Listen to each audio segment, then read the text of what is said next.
Welcome to the Agenda Report. I'm Robert Zimmerman Jr. Let's get started. Ahead today, the fake news is finally the story. And thank you, Mr. Kanye West. It turns out Bill Cosby is going to be eating a lot of Jello pudding.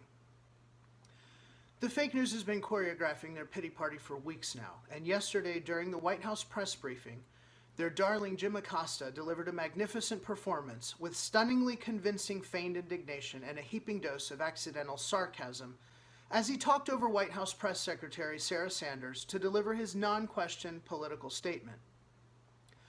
On the heels of his remarks trashing Trump supporters and perfectly timed with the new Reporters Without Borders Press Freedom Index, ranking the U.S. in 45th place for press freedom, the fake news took to the airwaves to make sure that everyone heard that the same report cites Donald Trump and his, quote, media bashing, end quote, as the principal contributor. The report, they say, also takes issue with the term fake news as it has become an excuse for media repression. The fake news bobbleheads sit around astonished as they declare they are under attack for simply asking questions, just like political activist, fake news journalist, Jim Acosta, right? Phrasing political points as questions in order to deliver your payload isn't journalism. The fake news continues defending themselves by insisting that the media isn't supposed to be in the president's camp. Their job, they say, isn't to run with the president's talking points. One of the activists, journalists, accuses Sanders of using the podium not as a press conference, but as an event designed to give the White House talking points to a select group of reporters who share them. Really fake news, not in the president's camp? Not supposed to repeat his talking points? If you like your plan, you can keep your plan.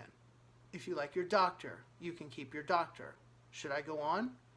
The Islamic State is a JV team. Fast and Furious began under President Bush, and 90% of the deficit is due to George W. Bush's policies. Now that we refresh their memory, let's take apart their claim to fame. The fake news claims the First Amendment is in the Constitution to hold the government accountable. Totally wrong. They assert this because they have a very high opinion of themselves and a very low opinion of the current president. All enumerated freedoms in the Constitution are just that. They are freedoms, not freedoms attached to an instruction manual that the press gets to write.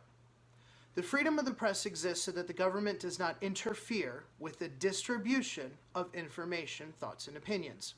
It exists because historically the Crown could interfere with the production and distribution of thoughts, facts, and opinions it found objectionable in a variety of ways, including very undesirable ones. The press can choose to spend their time disseminating facts in an unencumbered way that holds the government accountable to the people as a result if they want, but the enumerated right doesn't exist to, or protect any right to, demand the government be held accountable to the media. President Lincoln addressed this by saying, "Let the people know the facts and the country will be safe."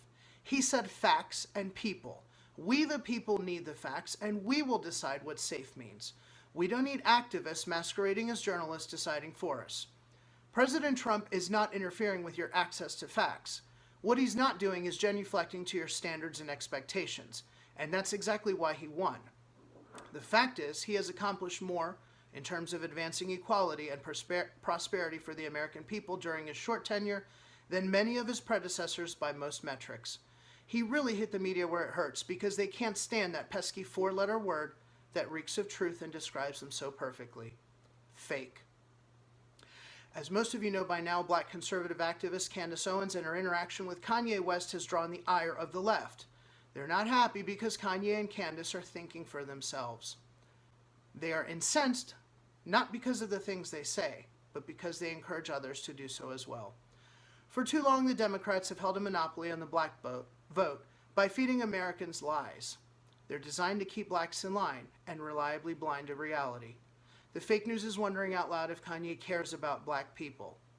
They aren't stupid, they know he does, hence the question. It suggests he doesn't because in their world, he couldn't possibly care about black people if he doesn't despise President Trump.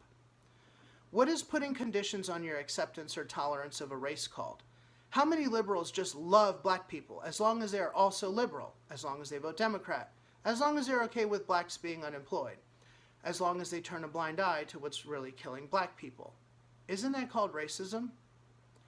Finally, for those who have been following the turn of events in the Cosby retrial, Bill Cosby has been convicted on all 3 counts of aggravated indecent assault. Mr. Cosby's attorney said he would appeal the conviction. No date has been set for sentencing, but each offense carries up to a 10-year sentence. It is possible that the judge could allow Mr. Cosby to serve all 3 sentences concurrently, which might spare him the fate of spending the rest of his life in prison. If you like this video, please subscribe so you never miss an episode, because every single subscriber is a big deal to us. Thank you for subscribing and thank you for watching. Follow us on Twitter at FFNUSA, and remember, we're 100% Patriot powered, so visit our website now to learn more about us, sign up to volunteer, or invest in our future with a financial gift. Thank you.